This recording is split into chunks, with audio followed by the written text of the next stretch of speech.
Assalamualaikum warahmatullahi wabarakatuh. Kembali lagi dengan saya, Abi Syahab Ismail. Nah, pada kali ini kita akan membahas jawaban-jawaban dari soal PH5, yaitu tentang radiasi gelombang elektromagnetik.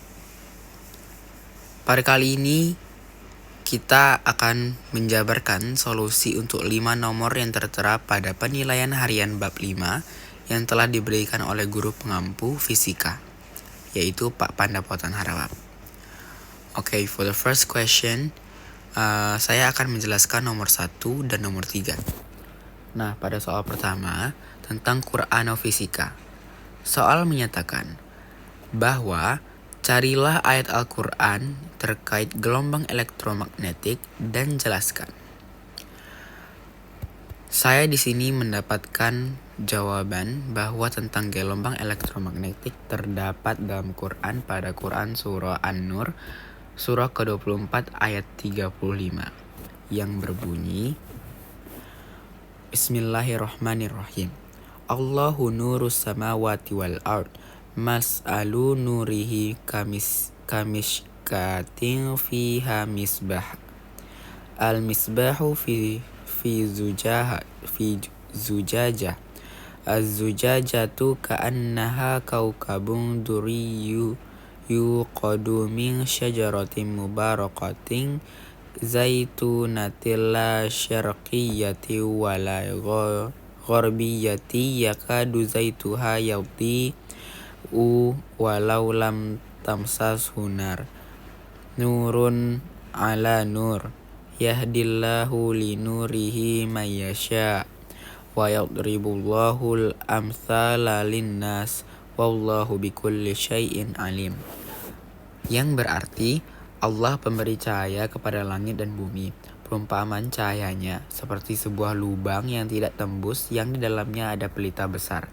Pelita itu di dalam tabung kaca, dan tabung kaca itu bagaikan bintang yang berkilauan, yang dinyalakan dengan minyak dari pohon yang diberkahi, yaitu pohon zaitun yang tumbuh tidak di timur dan tidak pula di barat, yang minyaknya saja hampir-hampir menerangi, walaupun tidak disentuh api.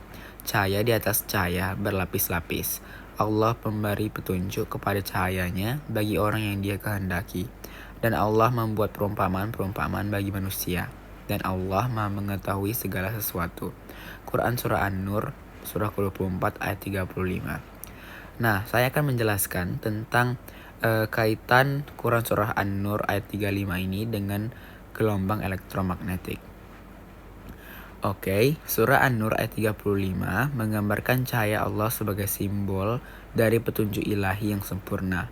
Jadi, dalam ayat ini Allah bukanlah cahaya itu sendiri, tetapi sumber cahaya yang menerangi langit dan bumi. Perumpamaan yang digunakan menggambarkan sebuah pelita besar yang terletak dalam sebuah kaca yang bersinar seperti bintang, memberikan gambaran tentang kesucian dan kesempurnaan cahaya yang Allah berikan kepada umatnya. Minyak yang digunakan dalam pelita itu berasal dari pohon zaitun yang diberkahi, menggambarkan kemurnian petunjuk tersebut yang tidak terpengaruh oleh waktu atau tempat. Ayat ini juga menyebutkan cahaya di atas cahaya, yang menggambarkan lapisan-lapisan petunjuk yang sangat sempurna dan murni. Dalam konteks gelombang elektromagnetik, cahaya yang disebutkan dalam ayat ini dapat dihubungkan dengan cahaya tampak dalam spektrum gelombang elektromagnetik. Cahaya tampak adalah jenis gelombang elektromagnetik yang dapat dilihat oleh mata manusia dan berfungsi untuk memberikan informasi visual tentang dunia sekitar. Begitu juga, petunjuk Allah adalah sumber pengetahuan yang menerangi hati manusia, memberikan pemahaman dan arah dalam kehidupan. Oke, mari kita lanjut ke soal nomor 3. So, for the last and next question is about persamaan Maxwell. Jadi, pada soal kali ini, soal menyatakan rumus dari persamaan Maxwell, yaitu C sama dengan 1 per akar dari nu 0 dikali dengan epsilon 0. Soal menyatakan, jelaskan rumus C dari persamaan Maxwell. Jelaskan maksudnya. Jadi, untuk menjawab soal tersebut, kita dapat menjelaskan bahwa Rumus C dalam persamaan Maxwell merujuk pada kecepatan cahaya dalam ruang hampa yang dinyatakan dengan simbol C. Kecepatan cahaya ini memiliki nilai sekitar 3 kali 10 pangkat 8 meter per second. Dalam konteks persamaan Maxwell, C berhubungan dengan hubungan antara medan listrik dan medan magnet dalam gelombang elektromagnetik. Kecepatan cahaya C juga muncul dalam hukum Ampere-Maxwell dalam bentuk yang lebih umum setelah penambahan suku yang menghubungkan medan listrik yang berubah terhadap medan magnet. Hubungan antara C, konstanta listrik atau epsilon 0 atau permisivitas ruang hampa, dan konstanta magnetik atau nu 0 atau permeabilitas ruang hampa adalah sebagai berikut. Seperti yang ada di soal, yaitu C sama dengan 1 per akar dari epsilon 0 dikali dengan nu 0. Ini menunjukkan bahwa kecepatan cahaya dalam ruang hampa bergantung pada sifat dasar ruang, yaitu permitivitas dan permeabilitasnya.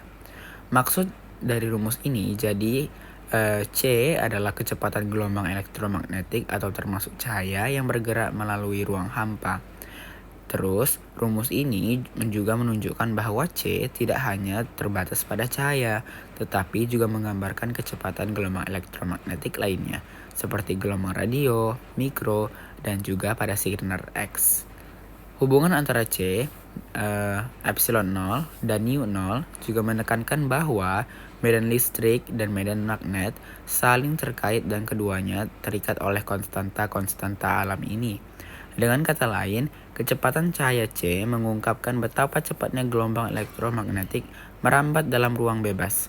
Dan rumus ini memberikan pemahaman mendalam mengenai hubungan antara sifat medan listrik dan sifat medan magnet dalam ruang. Jadi teman-teman, segitu pembahasan materi dari presentasi 2 soal penilaian harian bab 5. Sampai ketemu di PH-PH lainnya. Saya Bishop Ismail dari kelas 12 F1A. Assalamualaikum warahmatullahi wabarakatuh.